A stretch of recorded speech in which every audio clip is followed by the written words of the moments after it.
Okay, now I'd like to talk about chords. Someone that played really wonderful chords once said to me, I was asking them, how do you know all those chords? And they literally said to me, they said, I don't think of them as chords. They said, I think of them as a group of various melodies. And you can get inside them. It's like a bunch of recessive and dominant melodies instead of thinking of them as chords.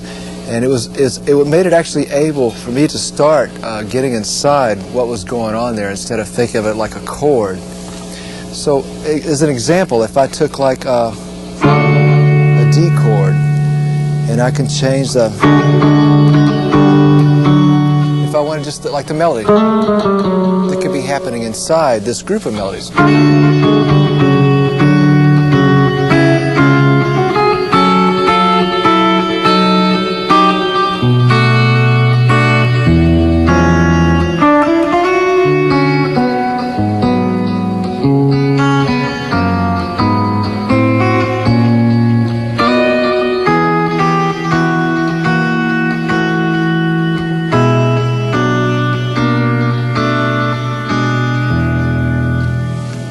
Certain little notes that can move around and make all the difference in a chord.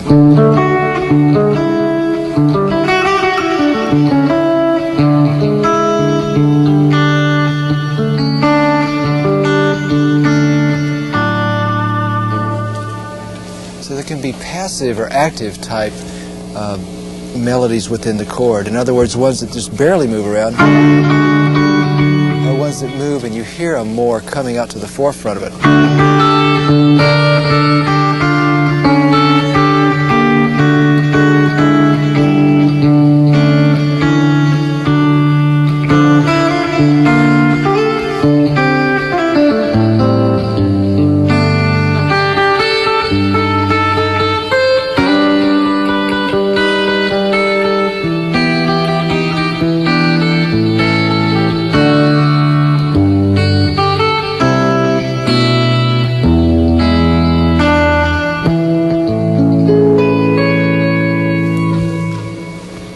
So merely by taking the notes and just moving around a little bit, you can change the whole feeling of the chord. And that's where you get into chord alterations. It's the moving internal melodies, and you move them around. You could sharpen or flatten certain notes, or you could jump up thirds or down thirds or fifths or flat fifths or whatever. It's not as scary if you think of it as a bunch of myriad melodies rather than thinking of a chord. Because what you're doing is, theoretically, you're getting inside the inner workings of the chord and you're starting to move things around.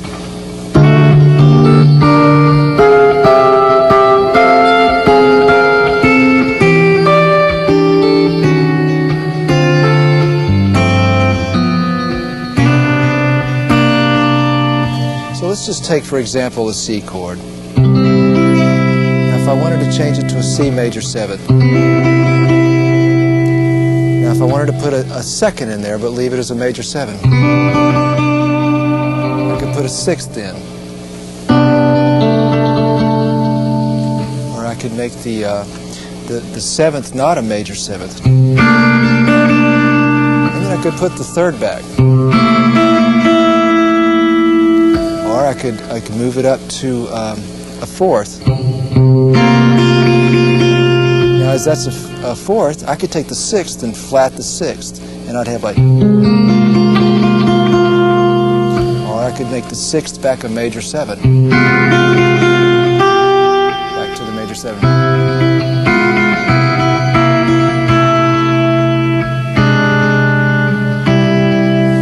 A lot of what I do, I wish I knew more of the theory behind it, but what I like to do is just kind of experiment around, and you start to learn what those chords sound like.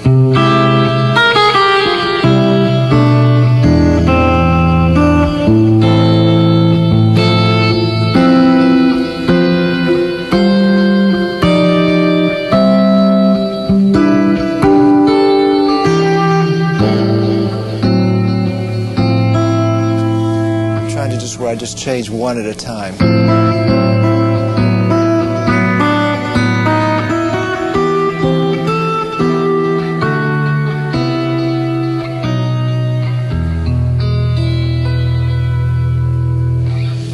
So once again, it's the idea of inner recessive and dominant melodies that are kind of weaving around inside of it.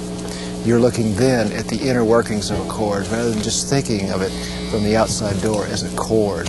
And that will probably help you to get inside and have a little better understanding of chords, at least by ear, if not by theoretically knowing what they're called. And the next thing I'd like to talk about is using chords. How can we apply this in the music that we want to work on? And it's internal melody pronunciation, which is kind of what we were talking about. But in that, it's like, how do I want to play the chord melody?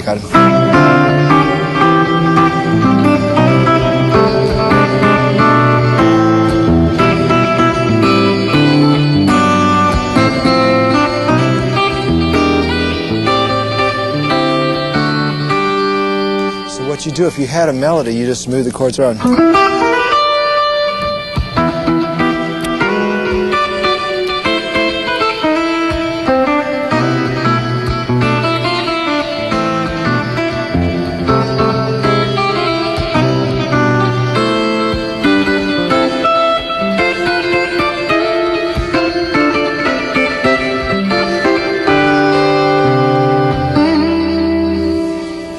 You try to develop the chords for the melody.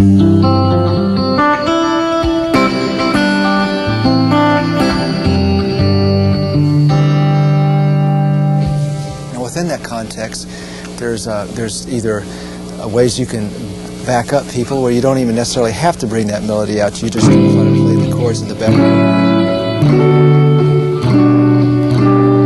And there doesn't have to be such a dominant melody within it. So it just depends on the type of chording that you want to do within the framework of the song. I'd like to talk a little bit about chord techniques. Some of these we've approached before, but I'd just like to quickly talk about it. When you are chording, you have a lot of choices about how you chord. You can strum, such as that, which is a typical way.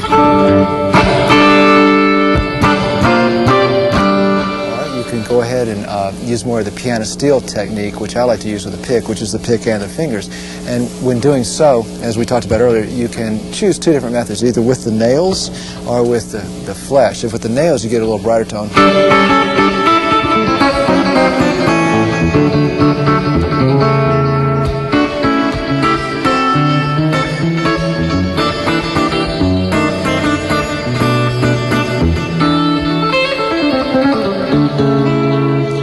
Soften it up by doing the exact same thing but using the flesh of my fingers.